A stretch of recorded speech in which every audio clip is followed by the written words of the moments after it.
Olá, gente, tudo bem? Voltamos para mais uma aula e hoje o nosso assunto são os artigos em inglês.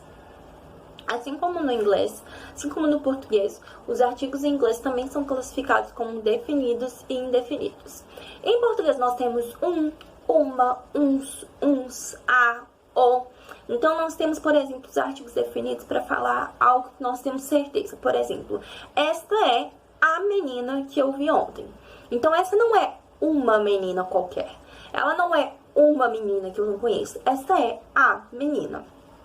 Por exemplo, eu quero um sorvete. Tipo, eu quero um sorvete.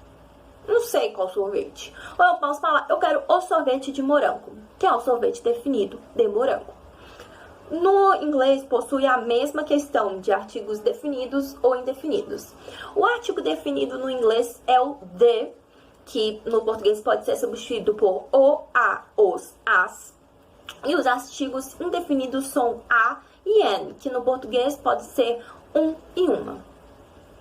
O artigo de, ele é utilizado antes de substantivos que podem ou não ser precedidos por artigos, e também antes de nomes, instrumentos musicais, antes de oceanos, etc. A gente vai dar uma detalhada em tudo isso agora. Então, vamos começar no primeiro uso.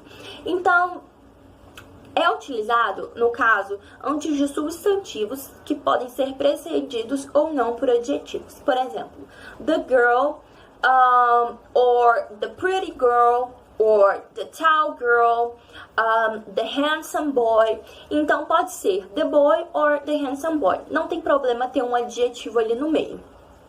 Também pode ser utilizado antes de nomes de instrumentos musicais ou nomes de famílias. Por exemplo, the piano, the guitar. Ou então os nomes de família, por exemplo, o nome da minha família é Carvalho. Então eu utilizarei de Carvalhos, como se fosse os Carvalhos, o nome de uma família no geral. Aqui no Brasil não tem tanto essa questão, tipo, de denominar as famílias, de utilizar um nome para todas, para a família inteira, para denominar um grupo de pessoas, mas lá nos Estados Unidos tem, e é por isso que o de deve ser utilizado nas situações. Também o de pode ser utilizado para falar os nomes de oceanos, mares, ilhas, rios, montanhas, países, hotéis, cinemas, teatros, trens e navios. Por exemplo, o Oceano Atlântico, the Atlantic Ocean.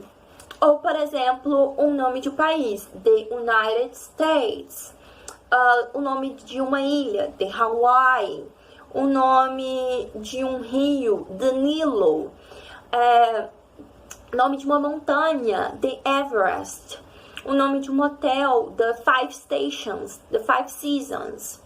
O nome de um cinema, the Broadway, também pode ser cinema ou teatro. O nome de um trem, de Maria Fumaça. Ou o nome de um navio, the Atlantic Ocean. Tipo, um nome, não sei se é o nome de um navio, mas vocês puderam entender. Então, essas são as situações em que também pode se usar o de. Ainda, a gente pode usar o de antes de o representante de uma espécie ou de uma classe. Por exemplo, the poor people, the rich people, or the short people. Então, é como se aquilo fosse o representante de um grupo inteiro. The poor, então eu estou representando todos os pobres. The rich, todos os ricos. The talls, todas as pessoas altas. E, além disso, também pode ser utilizado antes de um substantivo único na espécie. Por exemplo, só existe um sol, então é the sun. Não existe a sun, porque não existe vários sóis, não pode existir mais de um sol, existe só um sol, então é the sun. A terra, só existe uma terra, então é the earth. Então, the moon. Então, é exatamente só uma lua do planeta Terra. Então, the moon. Então, caso exista só um substantivo daquela espécie, daquele tipo, é utilizado o de. Agora, quando o de pode ser omitido? Esse artigo também pode ser omitido em diversas situações. Por exemplo, antes de nomes próprios, de nome de línguas e de nomes de ciências, matérias. Por exemplo, Geography, eu não preciso falar the geography, eu posso falar geography. I'm studying geography. I live with Annabeth. Eu não preciso falar I live with the Annabeth, eu posso falar I live with Annabeth. Também pode ser omitido antes de substantivos de uso comum e substantivos incontáveis. Por exemplo, uso comum, gold. Eu não preciso falar the gold. Eu não preciso falar the money. Eu não preciso falar the coffee. Então, caso seja coisas uncountables, que não podem ser contadas, eu posso omitir o the. Eu não preciso falar o the. Também posso omitir o the antes de pronomes possessivos. Por exemplo, eu vou falar o meu carro, my car. Ou então eu vou falar o nosso carro, our car. Eu não preciso falar the our car. Eu posso falar our car. Aí, obviamente, retiro o the. Também posso omitir antes de substantivos como home, church, school, hospital, bed, prison, quando eles são utilizados pro significado original deles, para falar o significado original deles. Por exemplo, eu vou pra igreja. Pra que eu vou pra igreja? Eu vou pra igreja orar. Então, I go to the church. Então, é como se eu estivesse falando que eu vou pra igreja pra orar. Então, por exemplo, I go to bed. Então, eu vou pra cama. É como se eu estivesse falando que eu vou pra cama dormir. Então, é o significado original de ir para a cama. Então, eu não preciso falar I go to the bed. I go to bed. Isso é porque eu estou utilizando o significado original, o propósito original da palavra. Caso eu esteja falando que eu vou para a cama, mas não para o propósito original de ir para a cama, dormir, então aí eu não posso omitir o de. Esses são os casos em que a gente pode omitir o de.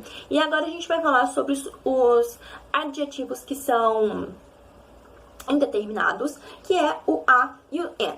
São dois tipos de artigos indeterminados no inglês, somente esses dois, o a e o an. O a é utilizado antes de palavras que comecem com consoantes. Por exemplo, a car, a pencil, a notebook, a house. Então, antes de palavras que começam com consoante.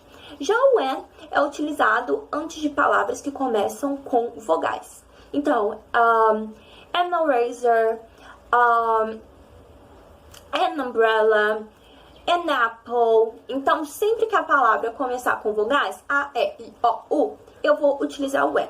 Quando ela não começa com vogais, eu utilizo o a.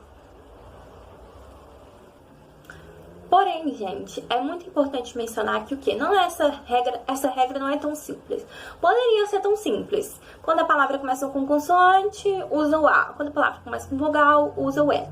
Mas não é tão simples. Por quê? Quando a palavra ela começa com H, significa que ela vai ter o som de vogal. Ela não vai ter o som da consoante. Por quê? Porque o H não tem som. Então, nas palavras que começam com H, mesmo com H sendo uma consoante, elas vão estar juntos do N. A gente usa N com palavras que começam com H. Por exemplo, an honor, an honest mistake. Então, são palavras que começam com H e por isso a gente vai utilizar o N.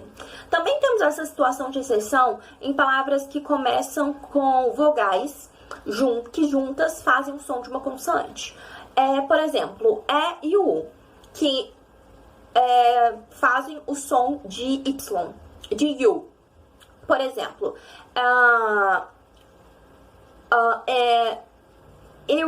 European. Começa com E e o U, e por isso ela faz o som de Y. Nessas palavras que começam com vogais, mas tem os sons de consoantes, a gente vai usar o A em vez de o N. Então, é muito importante vocês perceberem isso. A regra não é tão simples. Ou seja, a gente usa A quando as palavras elas começam com o som de consoante e usa N quando as palavras começam com o som de vogal. Vocês podem pensar do jeito que eu falei, que é o seguinte. A começou com consoante, foi pro A. A começou com vogal, foi pro N. Existem exceções. Exceções palavras começadas em H e palavras começadas com duas vogais que dão som de consoante. Ponto. Muito fácil entender, não é, gente? A nossa aula vai ficar por aqui hoje. Eu espero muito que vocês tenham gostado, que vocês tenham aprendido como se utilizam os artigos, tanto o artigo definido quanto os indefinidos. Caso tenham alguma dúvida, é só retornar um pouco na aula e eu vejo vocês na nossa próxima aula.